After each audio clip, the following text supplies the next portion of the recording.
Okay, Andrew, thank you very much for letting me interview you with your new book, and congratulations on your new book. These are not these gentle people. Yeah. And just a quick summary of the book, so and not too many spoilers for you, for our listeners.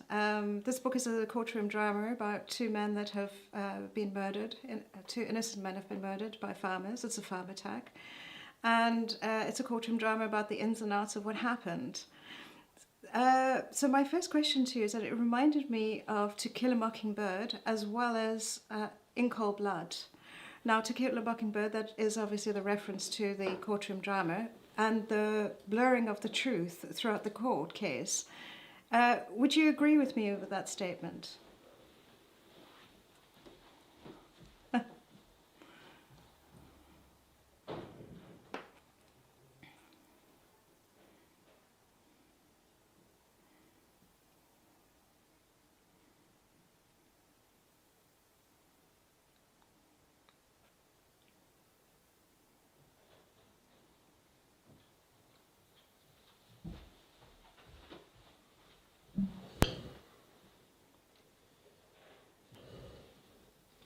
Right, Liesel, he's not, we can't hear him, so we're gonna put off your headphone. Put off, yeah. I'm sorry. Are we okay, everybody? Yeah, we're fine. Technical I can problems take there. yeah, I can take off my headphones, which is a relief. You can still hear me, can you? I can still hear you. Yes, that's much better. Okay, so Good. the this the So it's just to pick up there, I was saying that, it's not correct to say the two men were murdered, they were killed. I think that's an important legal distinction. And I would say that, yes, the in cold blood reference, I think, in terms of the way I've tried to write a book that if you read it and you don't know the events and you don't know much about South Africa or haven't followed the news, you could well be forgiven for thinking it was fiction. So I tried to write it in a way, often by using interviews and then folding them into people's thoughts rather than into quotation marks. So trying to write as a writer rather than strictly as a journalist in that sense. And I suppose To Kill a Mockingbird, I was very lucky in the sense that the trial that I followed, that I attached myself to 4.5 years ago, this long, winding investigation turned into a real cliffhanger in court. And there were some really very dramatic moments and dramatic twists, stretched out, it must be said, over a very long court process. Okay, because yes, indeed, you covered the Oscar Pistorius case in 2014. Did this case therefore have an impact on you? It did. I think it probably had an impact on everybody It did. who covered that extraordinary case. It was the first time as a journalist that I had covered a case of that type from start to finish. You don't often have that close, focused attention in foreign correspondent journalism. Normally you dip into stories, and yet there we were, day after day, following this extraordinary case. And I was hooked. And I thought, coming out of that case, that other people were already writing books. I think I had my fill of the case by then, and I was, I think, inspired though by that to look for another case that I might write about. I was hooked on the drama of the courtroom. It's hardly a revelation to discover that, but I was hooked on that, and I wanted to find a case that I thought might reveal more about South Africa itself. Yes, and then of course this case came up. But in the case of Oscar Pistorius and this case, it paints a very bleak picture of South African justice. Okay, what do you think about that? Well, we were chatting earlier about the Pistorius case and what that says about South African justice, and I have my views. I actually think that the process, although it was long-winded and frustrating, and one can pick holes in all sorts of things, I think that case actually showed South African justice in a pretty good light. This case, I think at a distance, if you stand way back, you can say, well, there was a process, people were put on trial, arguments were heard, and a verdict, I don't want to spoil it, but a verdict was eventually reached. But if you go close, as I did, then yes, I think to me, it shows the real flaws in South Africa's institutions, the damage that this country has experienced, particularly over the last decade, the Zuma years, as they're known here, when we saw epic corruption and the abuse of institutions and a real erosion of the forensics, the hospital, the prosecution service, all these pieces that had to come together to make sure that this community in this small farming town could see that justice was being done. And at the end of it, I think a lot of people in that community will wonder whether indeed justice was done. Yes. Your book is bleak. I really enjoyed reading it. I think you've got an incredibly good writing style, and it was wonderful. But do you see any hope in this process? So I chose this story not because I thought this is the story that defines South Africa. I chose it because I was looking for a courtroom drama. I wanted to write a thriller, essentially. And I do think that we were saying the weakening institutions, these struggles in race relations, particularly in these farming communities, these issues, the violence, the misogyny, the chauvinism, these are real issues in South Africa. But I would not say, having lived here now for more than a decade, that somehow this case, this town, represent the whole country. I think that would be a pretty bleak summary of South Africa. And there is still an awful lot to celebrate here, an awful lot that's going right, even in lockdown, where currently South Africa, I think, is probably doing a lot better than, well, probably your country, and certainly Britain and the United States. So in some ways, at an executive level, this country is handling the coronavirus pandemic pretty well. But it is when you get to the grassroots, and that's what I was focusing on this book, it is when you get to the grassroots and you see train stations, for instance, here that are being just vandalized and destroyed during the lockdown by people stealing all the cables, all the metal to resell. That level of rot and of impunity here are clearly very worrying. Yeah. But it's hard to see the changes in South Africa. I mean, you have pointed out some positive things. Do you believe that societies do change, or do they default back to their original structure? Well, I spent 10 years in the former Soviet Union, including countries like Georgia, which have transformed beyond imagination. And Russia, in its own way, I'm not saying it's necessarily on the right path, and maybe it is trapped to some extent by its history, but I don't think it necessarily had to take that path.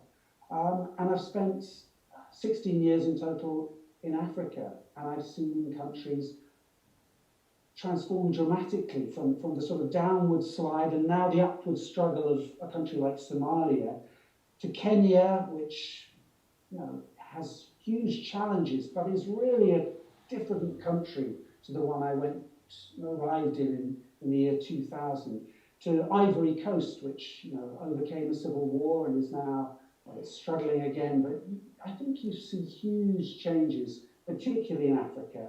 And I wouldn't be doing this job if I was a glass half empty kind of person. I think I would have given up a long time ago. So I tend to believe, yes, that countries and people can change. And I tend to think, well, I'm undecided.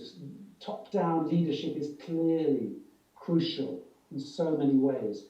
But I think the bottom-up reforms and changes are also, you can't pick one over the other. It has to come from both ends. Yeah. Okay, Ruth, I think she was such a lovely character, but so tragic at every level. For her life, her past, her present, her future is limited.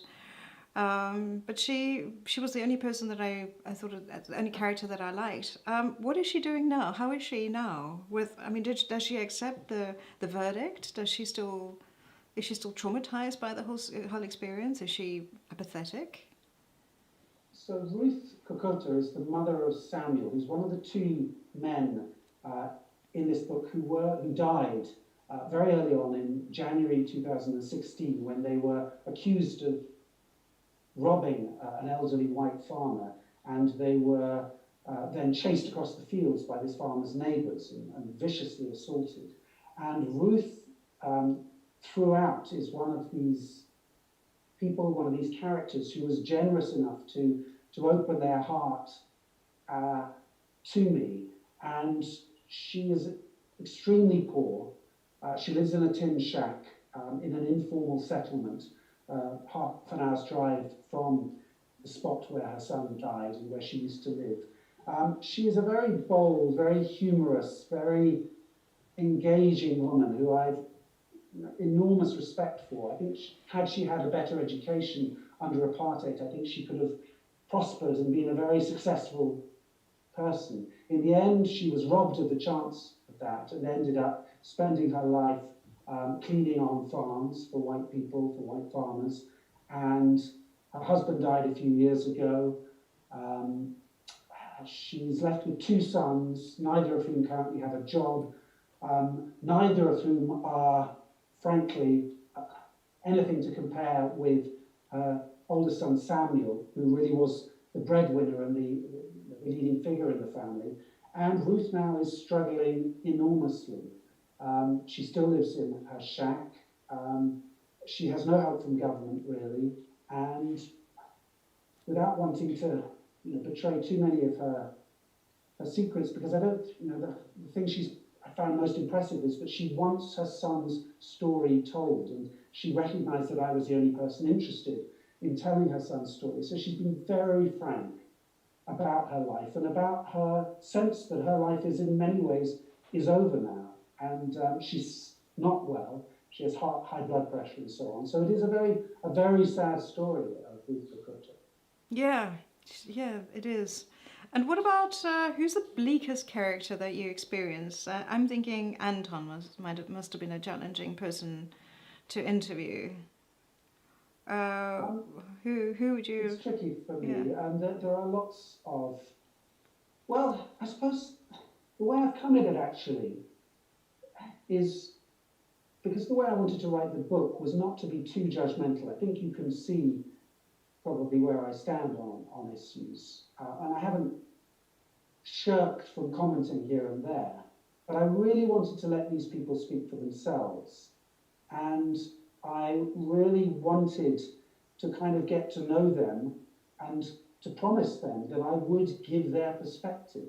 And in a way, a question like yours, which I respect, it almost feels like a betrayal, because I don't want to turn around and criticize these people, although clearly some of them are appalling racists who committed atrocious crimes and have been found guilty in some cases of those crimes.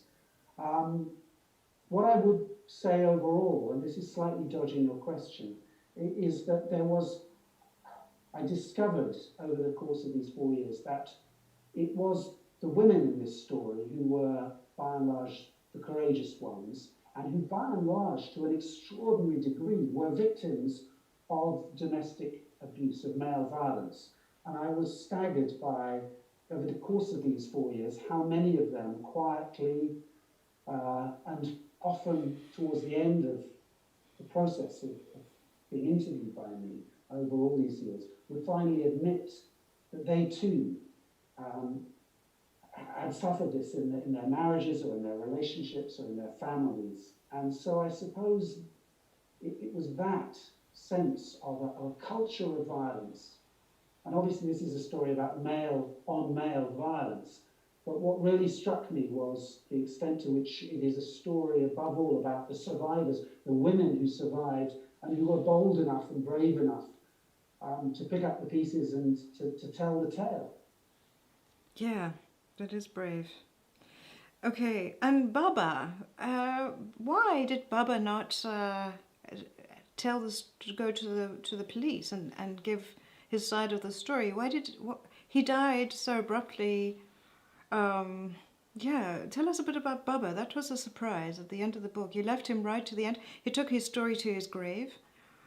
Was he Yes, afraid? I don't want to give everything away about I know, that, but it's such because there is a... a character who does emerge at the end of the story.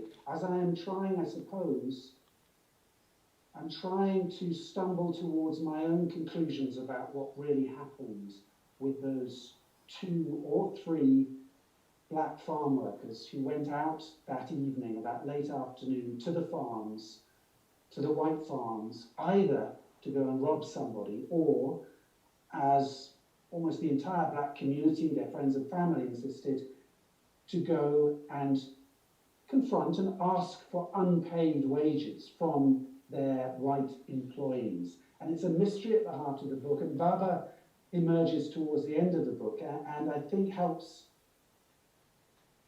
guide the reader and guide me towards something close to a conclusion, even though there are mysteries in this book that I don't think are ever quite resolved, and that's one of them. Yes. Yes. He must have been scared. Anyway. You did a huge amount of research. You transcribed 1 million words, or approximately 1 million words for this book. I mean, how did you experience that? You went to unusual places, you met unusual people. Can you tell us about their experience? Did you have some surprising experiences? It was a strange experience because when I went down to Parys, to the magistrate's court, in the early days of this case, as some of the farmers were already being charged with murder and already fighting to win bail, and there was a very angry political atmosphere outside the magistrate's court, a lot of right-wingers coming in from out of town, waving their old Afrikaner and apartheid-era flags, singing old anthems, and talking about a white genocide against white farmers. And on the other hand, you had black politicians campaigning for upcoming elections and very much seeking to see what had happened to Simon and Samuel, to these 2 black workers, seeing this as a race crime and putting enormous pressure on the young on the young magistrate in Parys to lock these white farmers up for good and not allow them to have bail, to deny them due process. And I guess I was bewildered at first by all these characters and wondering whether I could ever win their trust. But ultimately, time was my greatest friend in this, because over the years that I went down to Paris, it's about an hour's drive from my house, stood outside court, going to each group, all these very bitterly opposed groups, different farming groups, the prosecution, the hawks, the families of the 2 dead men. I would circulate and speak to each of them very openly and try to persuade these people who were in the midst of a very traumatic event, try to convince them that I had no axe to grind, this Englishman, this foreigner in Boer country, that I didn't have an axe to grind and that I didn't plan to betray any secrets or to betray their trust, and at least wouldn't write or publish anything until after the murder trial was over. And slowly, I think for different reasons, people started coming forward to me, particularly the women, the wives of the accused, the wives and mothers of 2 dead men. And slowly, I sat them down with a small dictaphone and tried to kind of get into a relationship, I suppose, of conversation rather than an interview. Although there was no subterfuge about it. But then I would sit down every evening and I would transcribe these words, and that process I found very useful in trying to kind of work out where the story was going, how I would tell it, and yes, and to follow this unfolding drama, which gripped me to the end, which kept surprising me and kept bringing me back even when I was sort of thinking I couldn't bear another year to go past and wait for the judge to finally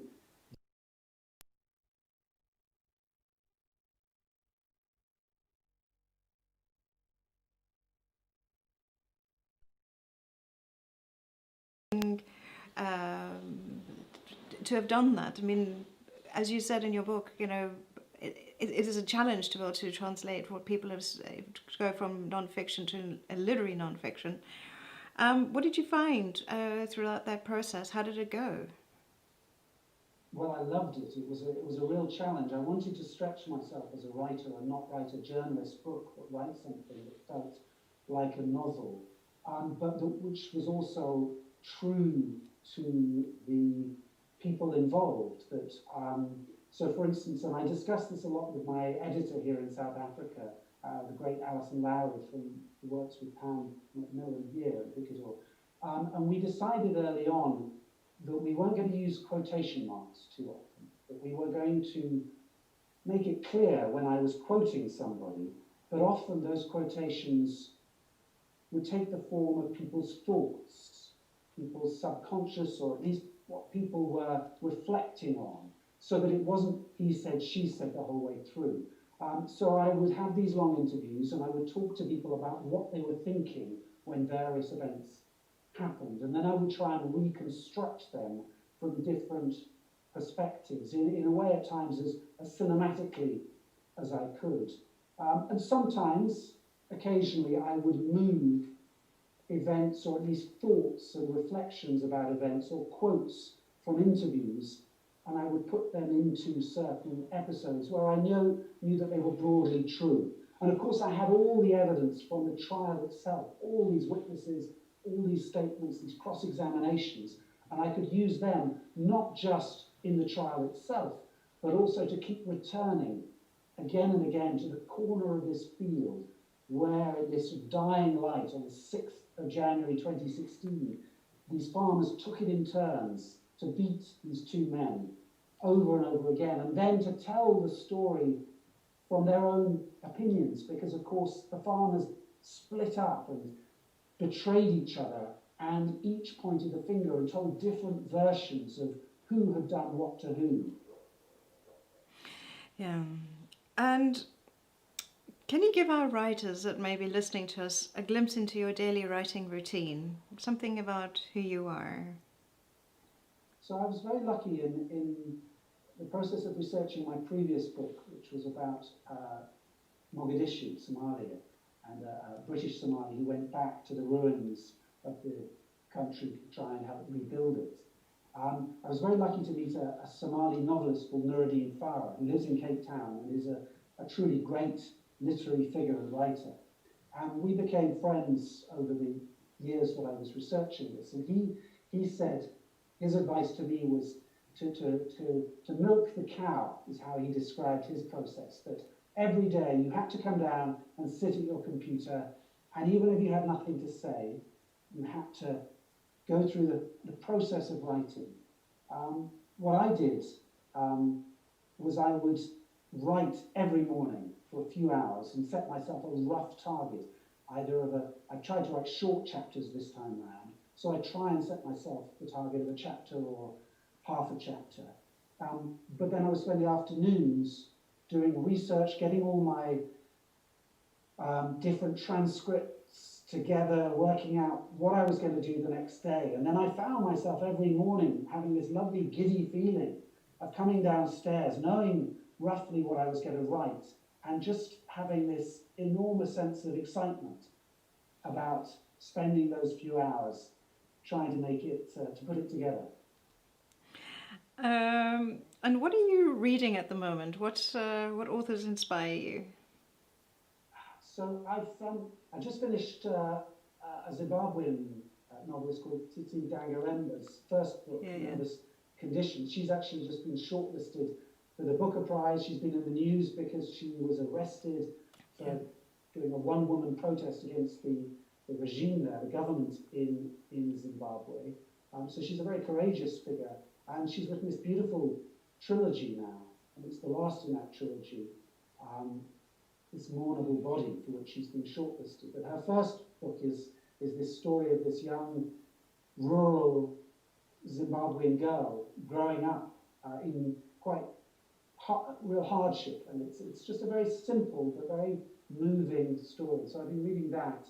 And I've also been reading a book called Paragon. It's by Colin McCann, wonderful writer, and it fascinated me because it's again, it's non-fiction, it's a novel, but it's told in this sort of exploded mosaic of an Israeli and a Palestinian who both lose their daughters during the troubles in the occupied territories and in Jerusalem, and it's an extraordinary work. And as a BBC Africa correspondent, how has this prepared you to be a writer? Well, the bottom line for me is that when people say it's hard to write a book, I thought it was going to be hard, but actually if you spend 30 years writing every day to deadlines, it turns out that actually it's not so difficult. You're trained. So in that sense, it's been very useful. I think in other ways as well, it's been, what is a journalist's job but to tell stories and also to persuade people to tell you their stories. And so I've got many years of listening to people and learning how to listen and hopefully learning what questions to ask. Yeah. And my very last question, what made you become a journalist? In retrospect, it all looks terribly sensible and joined up. Studying English at university and then following on and becoming a journalist. But actually, when I left university in the UK, having studied English, I didn't really have a strong sense of what I wanted to do. I fell into journalism by doing a journalism course. And the first day, they sent me out into London with a tape recorder. And I remember going to Sadler's Wells, which is a beautiful opera company theatre there, and they were having a chess competition. And I decided to make a report about this chess competition and about the commentator and what it's like to be a commentator at a chess competition, because of course this was for the radio mostly, and I was hooked. This sort of access you have, this ability to just stride into the unknown and start being nosy and asking questions, and that was it really. I was hooked from there. Okay. If anybody would like to send some messages in the chat, we're finished with our questions. So if anybody would like to ask Andrew some questions, then we can answer those. Otherwise,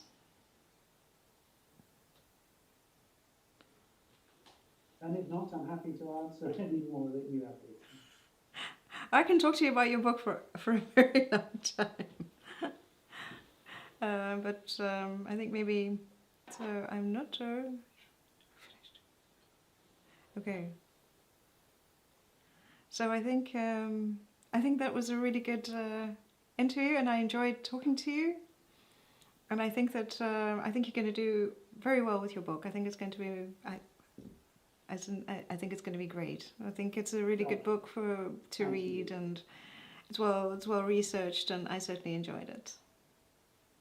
Well, thank you so much for talking to me. It's been a great pleasure. Great, thanks. Farewell from springtime, nearly summertime in Johannesburg. Okay, well, farewell from nearly autumn time, Amsterdam.